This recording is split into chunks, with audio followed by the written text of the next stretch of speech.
Y a-t-il un problème de Zerbi à domicile? Alors pas le coach, mais la manière de jouer, etc. Puisque je le répète, contre Reims, on n'a pas réussi à s'imposer. Contre Angers, on n'a pas réussi à s'imposer.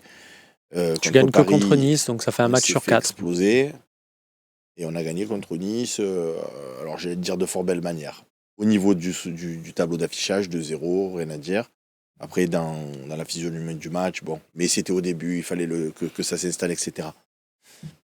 Béné, je te sens triste ce soir. Oh, c'est tu te mets à droite.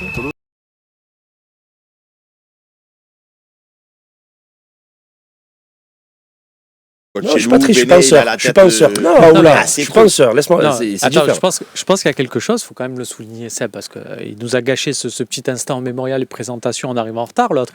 Mais l'autre, là, le Grégoire Margoton des Comores. Le Grégoire Margoton des Comores, qui t'appelle comme ça. Regardez, on a quand même sur le plateau Béné et Nordine, c'est quand même, ils étaient tous les deux sur un projet avant le Phocéen, on les avait vus, on s'était dit tiens, ça serait bien. Et là, on les réunit, tu vois, tous les deux sur le plateau. C'est des retrouvailles, c'est un peu Bud Spencer et Terence Hill. On a prévu une animation pour la troisième partie. C'est pour ça que je suis triste.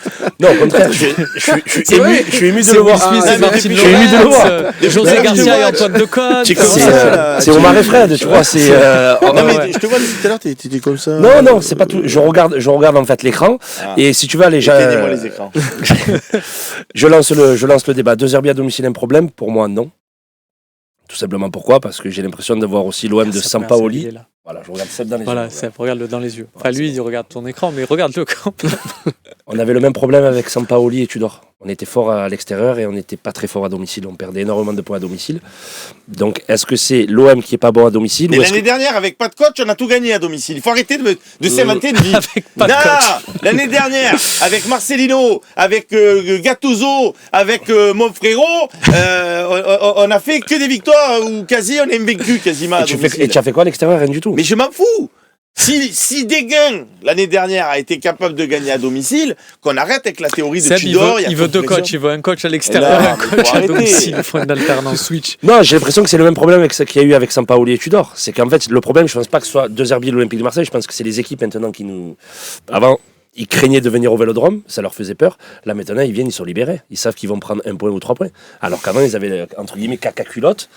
Et tu sais très bien que par l'ambiance et tout, tu savais très bien que tu allais vivre une soirée en enfer. Et là, c'est tout le contraire. On est 16e de Ligue 1, quoi. Moi, je trouve que non, par rapport à ce que sur l'année dernière, moi, après, il y a les dernières, c'est pas, on n'a pas pris tous les points à domicile. Moi, je me souviens de contre-performance aussi. Sinon, on n'aurait pas été 8e de Ligue 1. Et surtout, ce sentiment diffusé. Que tu gagnes ou que tu gagnes pas, au final, quand on gagne contre Metz, par exemple, je me souviens l'an dernier, tu as un but de Moumbagna avant l'heure de jeu, et tu regardes le but et tu te dis, allez, on a marqué, tu sais que tu n'en mettras pas un deuxième.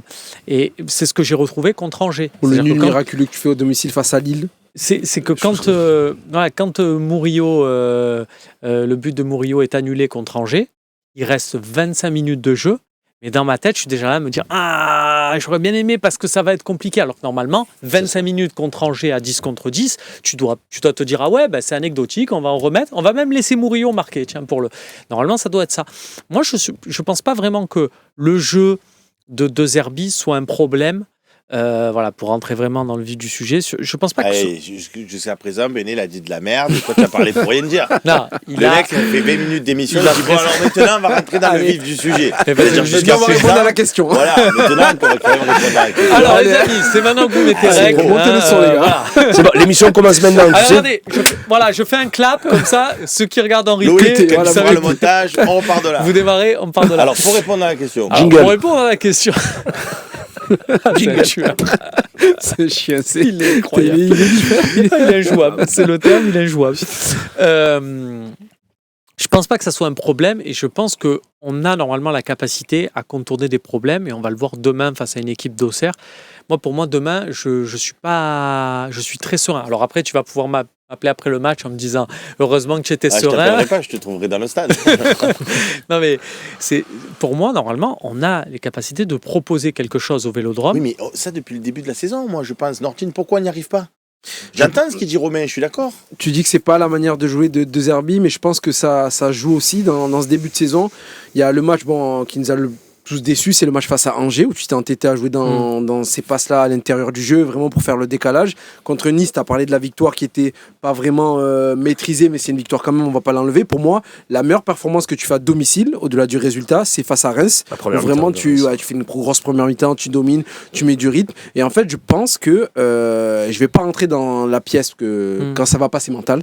Mais je pense que. Il a dit quoi? Je vais pas rentrer dans la pièce? Je vais pas mettre la pièce, pardon. Je vais pas mettre la pièce. Il a mélangé l'expression. Lui, il est rentré dans le saloon. Tu sais, il arrive dans le saloon comme ça. Il pousse les portes. Il y a le saloon, problème mental, et il a dit hey, Je vais pas rentrer dans la pas y pièce. rentrer. Le mec, je vais pas rentrer dans la pièce, c'est arrivé avec un quart d'heure de retard. C'est trop, tu peux pas lutter.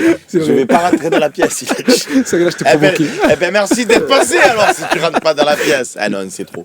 Quelle émission. alors. Il a parlé au-delà de la porte. Là. Bon, je rentre pas, mais je dis. Pour moi, il y a quand même une notion mentale à prendre en compte où ces joueurs-là n'osent pas encore, ou c'est peut-être les consignes de l'entraîneur. J'aime bien moi quand Greenwood permute, quand Greenwood est dans l'axe à Montpellier, et un peu dans l'axe à Montpellier, un peu dans l'axe face à Brest, quand il est dans l'axe notamment face à Nantes aussi, ça fait but, même s'il part avec le ballon, il rentre intérieur. Je trouve qu'on n'a pas assez de courses, on est trop dans... Chaque joueur est à son poste et ça ne bouge pas. On sait très bien que quand il y a Merlin, Luis Enrique va rester intérieur. Quand il n'y a pas Merlin, ça va être Rowe qui va rester ligne. Encore Rowe, c'était le joueur qui, on va dire, aime bien être tranchant et spectaculaire. Donc peut-être qu'il y a la notion mentale à prendre en compte chez les joueurs. Et j'ai l'impression que, je ne sais pas si c'est les consignes ou pas, mais ils ne se lâchent pas assez. Et au Vélodrome, ça coince un peu. Ça manque de folie au Vélodrome. Ouais. Bloc bas, c'est peut-être le jeu de De Zerbi ou pas. Il s'est lâché. Il faut dézonner. Pour moi, ils se sont lâchés à Montpellier, ils se sont lâchés à Nantes. Ouais. Et Mais j'y parce que reviens. les joueurs adverses, ils jouent pas bloc bas, ils viennent plus ou moins te chercher. Mais Donc là, tu peut-être- mets ton style de jeu en place. Peut-être. Puis pam poum. Je pense pas qu'Auxerre Peut-être. va faire bloc bas fond. Je pense qu'ils vont Non, alterner. je pense pas non plus. Mais Ouais, moi, c'est en confiance. peut-être qu'une clé Ouais. pour qu'il le fait que se lâche, peut-être,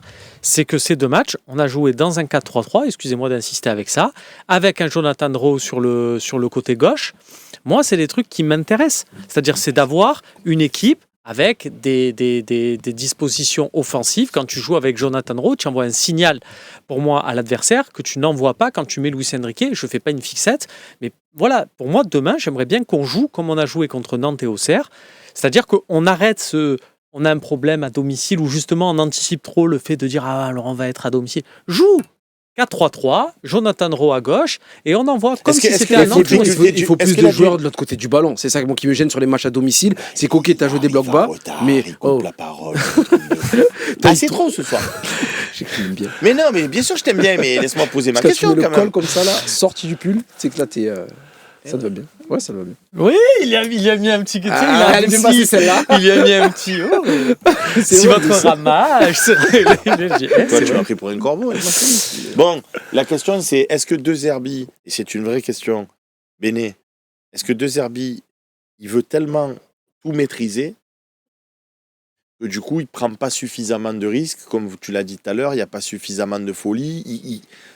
Bielsa disait dans son discours, moi je veux marquer un but de plus que l'adversaire. S'ils en marquent 3, on en marquera 4, etc. etc. Est-ce que De Zerbi, c'est pas un peu trop des mathématiques du foot? Ça va stéréotyper. On dirait, oui, c'est vrai que j'ai l'impression que ces joueurs, ils obéissent au doigt et à l'œil à ce que veut De Zerbi. Et moi, comme a dit Nordi, moi je veux un peu de folie. Je veux des mecs qui dribblent, des mecs qui tentent. Je veux un peu de folie. Et au Vélodrome, on manque de folie. Alors que surtout qu'on est un public de fou, on est un public de déglingo. On adore les beaux gestes, les talonnades, tout ce que tu veux. Parce que Greenwood, il me fait rêver quand à Nantes, il te fait la roulette. J'aurais aimé qu'il me la fasse contre Paris. Au Vélodrome, devant 60 000 personnes, là tu fais des gestes techniques. Là, tu fais bouger les foules. Le stade, il attend qu'une chose, c'est de se lever. Et il n'y a pas eu un match au Vélodrome où, tu vois, on saute tous, qui ne saute pas des Marseillais, où tu as Animisson, tout ça. J'aurais aimé l'avoir contre Paris et malheureusement, on ne l'a pas eu. Après Auxerre, voilà, demain, ça va être un très beau match. Mais moi, je me méfie de cette équipe d'Auxerre. Mais même face à Nantes, tu as eu des bouts de match que tu as fait à domicile. Face à Nantes, la fin de la première période, tu as un peu reculé, tu as ronronné, tu plus voulu te projeter. Jonathan Rowe est le seul qui savait le faire, mais là, il n'était pas forcément. Il fait pas un gros match, il fait une passe D, mais il fait pas un gros match, Jonathan Rowe. Et du coup, tu avais une équipe, je l'aime énormément, mais si c'est ça un gros match de Jonathan Rowe, je ne lui prédis pas, du bon pour la suite. Il a fait une passe décisive. J'aime beaucoup le joueur, mais face à Nantes, voilà, il est passé un peu à côté. Il y a eu des moments où quand même tu ronronnais, tu faisais des contrôles passes, tu n'essayais pas d'accélérer. Où tu t'es fait peur. Tu l'as mis dans face les à tops, Nantes. Tu t'es fait peur. Moi, je suis pas. Pour moi, Rose, c'est bien. Après, effectivement, il peut mieux faire sur les 90 oui, minutes. c'est ce que je te dis. C'est quand tu mets top par rapport à ce qu'il y a eu Mais sur lui, la pelouse. par rapport à ce que lui-même, disait Béné, tu vois. il tente, il fait des trucs, Oui, et non, j'ai mais nul oui. doute qu'il le fasse au Vélodrome. Et encore une fois, sur le fait de De Zerbi, je pense. Moi, ce qui m'intéressait aussi dans son recrutement, c'est que par définition, je me disais, c'est pas un coach justement qui va penser domicile extérieur. À Brighton, c'est l'Angleterre. L'Angleterre, domicile extérieur, ça n'existe pas. Tu joues des deux mains. Toutes les équipes jouent comme ça. Avant, il était à Sassuolo. Bon, Shakhtar, c'est un contexte particulier. Et en plus, désolé de le dire, mais la période où il était domicile Shakhtar, ça n'existait plus. Pour d'autres raisons que du football, malheureusement. Et avant, à Sassuolo, comme c'était une équipe, entre guillemets, poil à gratter, c'était l'équivalent de Lorient, Gourcuff à Lorient. C'est-à-dire, on fait des coups, peu importe les adversaires. Et les mecs, quand ils jouaient Sassuolo, ils disaient on peut faire des coups, que ce soit domicile ou extérieur. Donc, je pense qu'il n'a pas cette notion-là. Soit il la découvre à Marseille, donc du coup, il se met la pression en se disant là, je suis dans une grosse équipe, il faut absolument gagner. Il s'est mis un peu de. Mais une fois de plus, s'il suit ce qu'il a fait, moi, j'aimerais bien qu'on fasse ce qu'on a fait contre Nantes et Montpellier, qu'il arrive à se dire.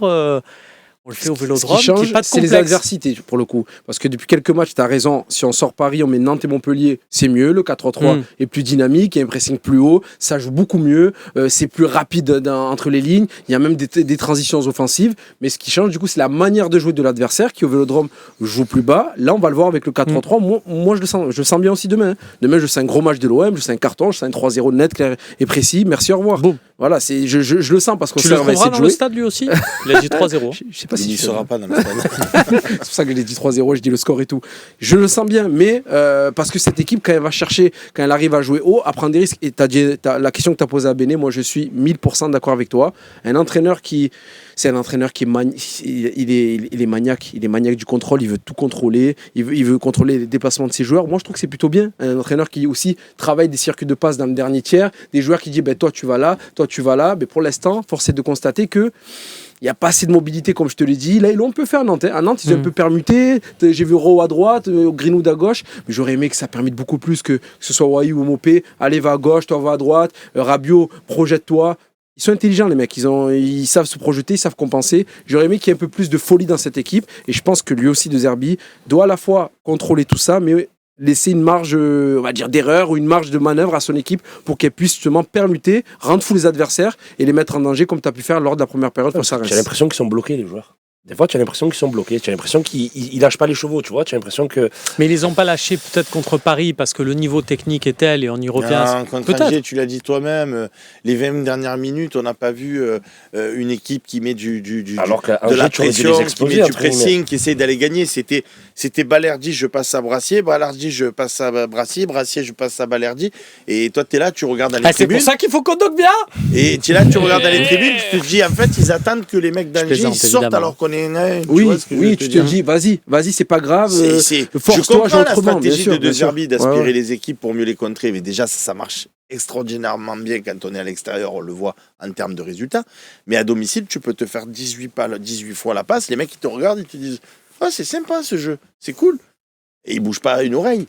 Alors qu'à chez eux, à domicile, poussés par le public, ils viennent te chercher forcément. Et donc après, tu peux mieux mettre en place ta stratégie. Est-ce que vous ne trouvez pas aussi que depuis quelques matchs, mettons de côté le match contre Paris, mais on utilise beaucoup plus la largeur du terrain. On touche beaucoup plus nos joueurs qui sont sur le côté, que là ce où soit ça change, que ce soit Greenwood. Parce qu'on était beaucoup dans l'entonnoir, en fait. Avant. On était dans l'entonnoir. Avant, on prépare des actions à gauche pour basculer au dernier moment sur Greenwood. Quand on passe sur une configuration où on a Rowe et Greenwood d'un côté, les mecs d'en face se disent ça peut venir de là, ça peut venir de là. Tu changes l'approche, ça peut venir des deux côtés. Donc effectivement, c'est beaucoup plus intéressant. Et il y a aussi le milieu à 3. Là, tu avais ce double pivot et ces deux joueurs intérieurs. Tu avais ce carré que tu cherchais à retrouver pour avoir une espèce de supériorité numérique. Là, grâce à ces joueurs-là, tu as aussi l'aspect, on va dire l'aspect individuel des joueurs qui font douter les défenseurs, mais tu as aussi l'aspect collectif où tout simplement, ils sont deux, ils collent la ligne. Et là, tu as 3 milieux. Donc, du coup, c'est un peu mieux réparti en termes de tâches. Et je trouve qu'il y a du mieux depuis tout à l'heure, on dit beaucoup de négatifs sur De Zerbi, c'est bien, on est exigeant, mais il faut dire aussi que l'entraîneur, en cours de saison, au bout de la 7e, 8e journée de jeu, a changé sa formation, sa composition d'équipe. C'est pas mal quand même, parce qu'on pouvait croire que De Zerbi, moi je me disais, il va rester comme ça jusqu'à la fin de saison. Mais là, finalement, on voit qu'il s'adapte aussi à son équipe, et ce qu'il dit sur le pressing, c'est bien aussi qu'il est remarqué, parce que son discours qu'il a après Paris m'a fait peur. Mais là, ce qu'il dit désormais avec le pressing qu'il n'a pas et que son équipe, justement, est un peu trop attentiste, c'est bien qu'il a analysé. Donc, je trouve qu'il y a de la progression. Daniel, tu peux me faire un résumé de ce qu'a dit Nordin, s'il te plaît? En gros, ce qu'il voulait dire, c'est qu'il a changé de système et je pense que c'est par rapport à l'arrivée de Rabiot. Je pense que maintenant, il a fait ce système par rapport à l'arrivée de Rabiot. Et c'est bien de dire aussi, c'est bien, c'est ça plus ou pas court là. Ouais. Là, Voilà. C'est depuis l'arrivée de Rabiot. Non, mais que lui aussi, que c'est pas un têtu. C'est pas un gros têtu. Lui aussi, il est capable de changer de système et de s'adapter à son équipe. Pas été tu as la bise de Kondogbia. Oui, Romain? Non, mais ce qu'il a fait sur Rabiot, il faut reconnaître que de s'adapter, de mettre un joueur, je ne vais pas te dire c'est à la portée de n'importe qui, on parle d'Adrien Rabiot Oui, et combien de coachs il voudrait Adrien Rabiot, mais la vérité aussi, c'est que j'ai vu combien de coachs à l'OM qui, quand le mercato change au dernier moment, derrière, ta saison, elle est foutue parce que les mecs se disent « je ne vais pas y arriver, donc lui, il faut que je le mette là ». Rappelez-vous Eli Bob quand il voulait un attaquant et qu'il a eu Florian Thauvin. La saison derrière, elle était finie. Bon, De Zerbi, lui, il a pu adapter un peu son truc et te mettre... c'est pas rien. Farid KR qui nous dit quand Nordin parle, est-ce que vous pourriez mettre des sous-titres? Ah, j'adore relayer ce. Loïc Lachaud, vas-y. Allez, bim, bim, bim. Moi, je comprends, moi. Mais Moi aussi, je comprends. on a un Béné qui Tu sais derrière pourquoi te tu fait un comprends? Parce résumé. que tu regardes les écrans, tu lis sur ses lèvres. Il m'écoute plus, tu sais. Je comprends le Wolof. Bon. Si moi je l'ai dit, je peux la. Non. Après, non, tu attaques non, par je le la dis CSA. pas. Moi, je la dis pas, moi, je la dis pas, je la dis Non, pas, ne ça. dis rien du tout. Pourtant, oui, pourtant. Je Après, le dis pas. Je te Bon. comprends aussi. Donc, il n'y a pas de problème à domicile pour les consultants de ce soir. Et alors c'est génial, c'est parce que ton petit bracelet, il est assorti à la chemise. L'avant-match OM Auxerre.